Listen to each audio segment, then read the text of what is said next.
Stop drawing, start explaining. AI Line Studios generates cloud and system diagrams instantly. Clear, structured, production ready. Hello everyone, welcome to AI Studio tutorial 49, and today's topic is how to add a custom icon in a DigitalOcean architecture diagram in AI Studio.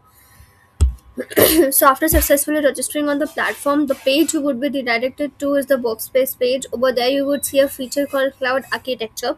Click on it and you would be redirected to the next page. Over there you need to select a cloud provider. So as we are discussing DigitalOcean, please select your cloud provider as DigitalOcean. I have already generated the diagram and my use case is multi-VPC hub-spoke architecture in DigitalOcean, and this diagram got generated in just next 15 to 20 seconds. Now, if you want to add a customized icon, what you can do is in the header, can you see this button called icons?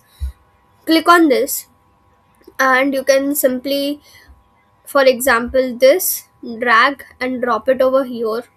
Close this, and if you can place this anywhere on the canvas, and if you want to connect this to an existing node, click on it, it would become green color. Simply drag and connect it to the existing node. So basically, adding a custom icon in AI Studio helps you to make your architecture diagram more detailed and visually